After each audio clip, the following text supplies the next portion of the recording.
السلام علیکم ورحمۃ اللہ وبرکاتہ۔ اعوذ باللہ من الشیطان الرجیم، بسم اللہ الرحمن الرحیم۔ تین نوجوان بھائیوں کا عجیب قصہ۔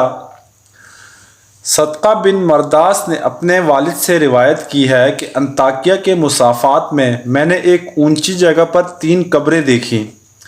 ان میں ایک پر یہ شعر لکھا تھا: زندگی سے وہ شخص کیا لذت حاصل کر سکتا ہے جو یہ جانتا ہو کہ خداوند عالم اس سے ضرور باز پرس کریں گے اور اس سے بندوں کے ساتھ کی جانے والی ناانصافیوں کا بدلہ لے گا، اور جو بھلائیاں اس نے کی ہیں اس کی جزا دے گا۔ دوسری قبر پر لکھا تھا: کیا لذت پائے گا جو یقین رکھتا ہو اس بات پر کہ اس پر موت اچانک ہی آ جائے گی، اس کی ساری بڑائی اور ملک چھین لے گی اور اس گھر میں ملائے گی جس کا وہ مستحق ہے۔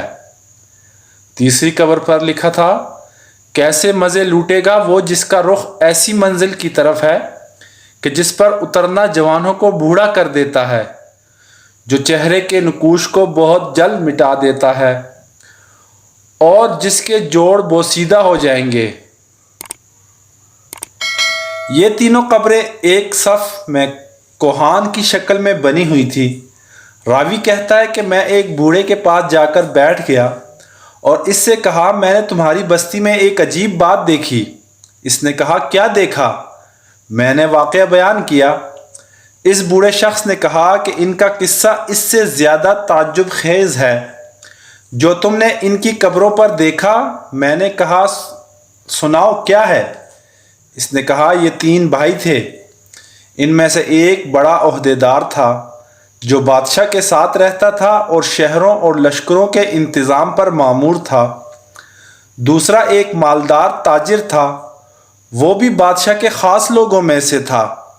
تیسرا ایک عبادت گزار شخص تھا جو عبادت کے لیے اپنے آپ کو فارغ کیے ہوئے تھا۔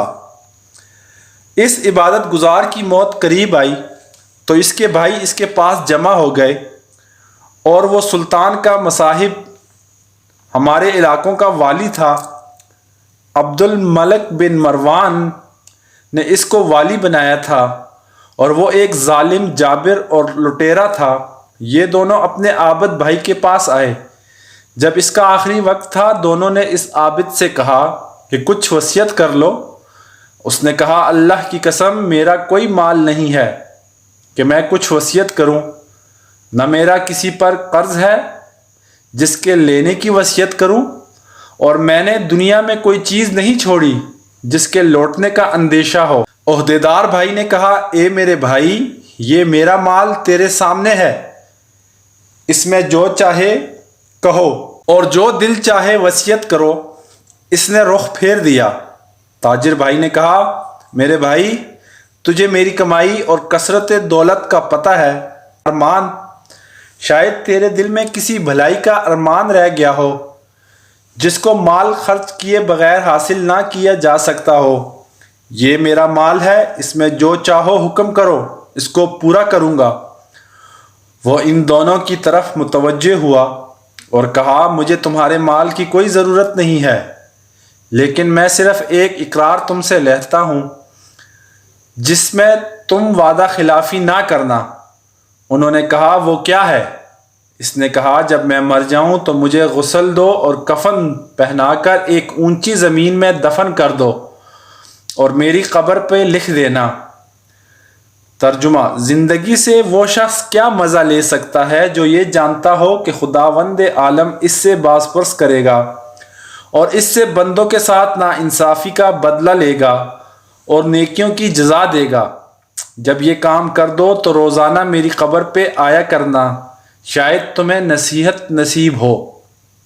انہوں نے اس کے موت کے بعد ایسا ہی کیا، اور اس کا عہدیدار بھائی اپنے لشکر کے ساتھ قبر پہ آتا اور اتر کر ان اشعار کو پڑھتا اور روتا۔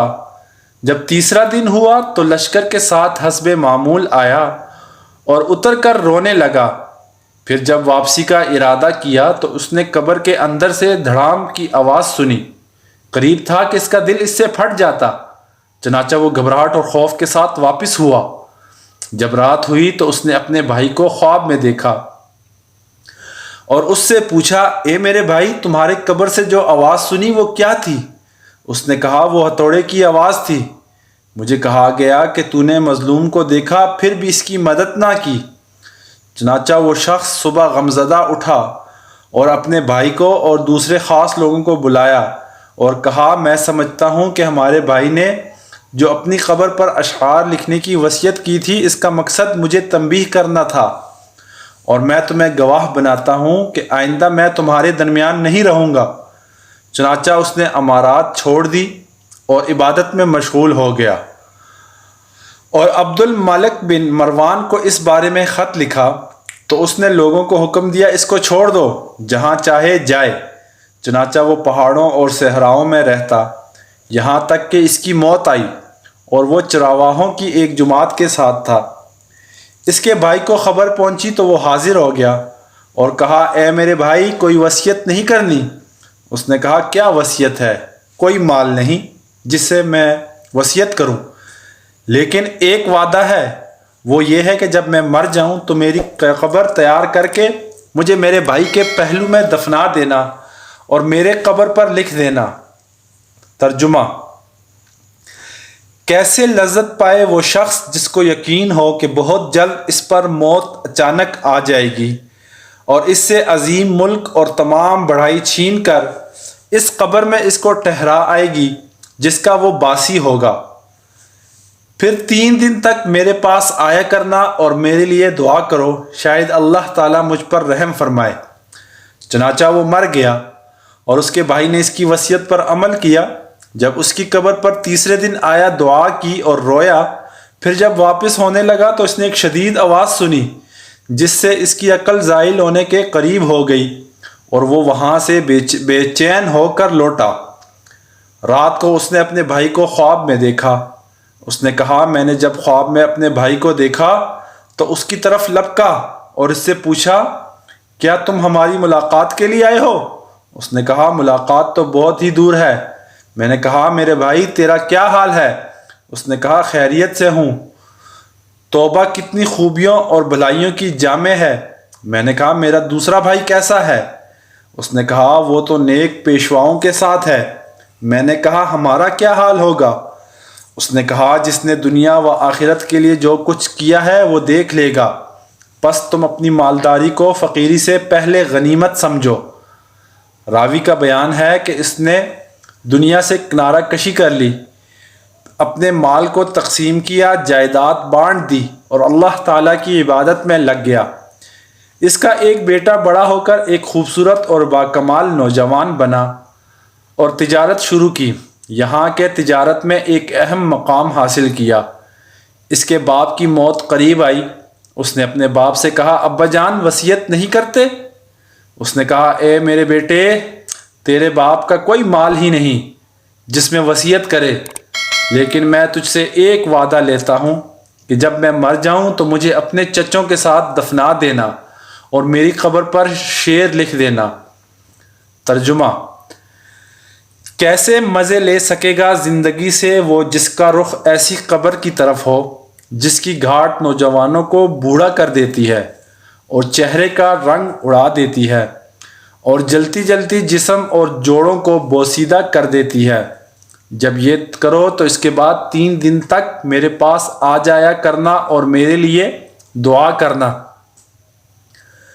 اس نوجوان نے وصیت پر عمل کیا۔ جب تیسرا دن ہوا تو اس نے ایک آواز سنی جس سے اس کی جلد سکڑ گئی اور رنگ اڑ گیا اور بخار چڑھ گیا اور وہ واپس گھر آ گیا۔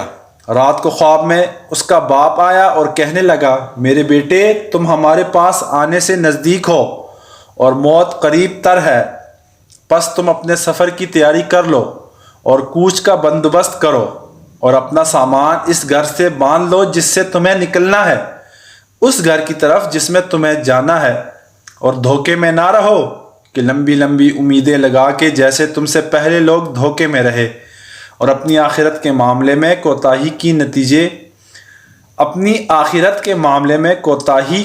نتیجہ موت کے وقت ان کو شدید ندامت لاحق ہوئی اور عمر کی بربادی پر کف افسوس ملتے رہے۔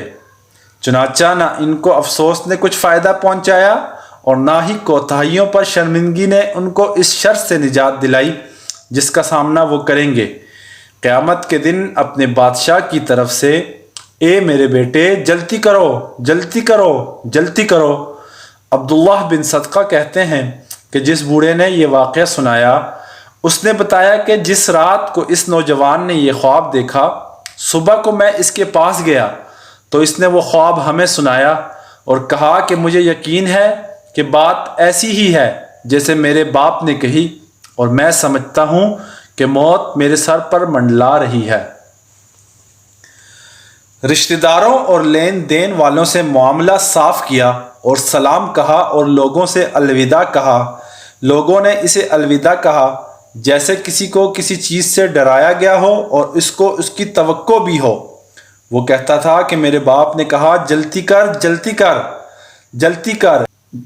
ان تینوں سے مراد یا 3 لمحات ہیں تو وہ گزرے، لہٰذا وہ نہیں ہے۔ اگر 3 دن ہوں تو وہ کیسے گزریں گے؟ اور یا 3 مہینے، اور میں نہیں سمجھتا کہ اس وقت تک زندہ رہوں گا، یا 3 سال ہیں اور یہ تینوں مہینوں سے بھی زائد ہیں، اور میں نہیں چاہتا کہ ان سے مراد سال ہو۔ چنانچہ 3 دن تک بخشتا رہا اور صدقہ کرتا رہا۔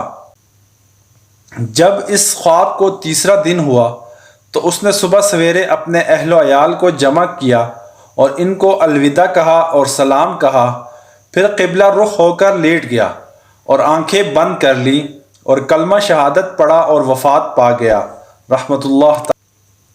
اس کے بعد ایک عرصے تک لوگ گاہے بگاہے اس کی قبر پر دور دراز سے آتے تھے اور نماز پڑھتے تھے۔ بحوالہ فضائل صدقات حاصل، بے شک جو سچے دل کے ساتھ اللہ کی طرف رجوع کرتا ہے تو اللہ تعالیٰ اس کی دعا کو قبول فرماتے ہیں۔ اس لیے ہمیں بھی چاہیے کہ ہر حال میں اللہ کی طرف رجوع کریں اور اسی سے مانگتے رہیں۔ اللہ تعالیٰ ہم سب کو اس واقعے سے سبق حاصل کرنے کی توفیق عطا فرمائے، آمین یا رب العالمین۔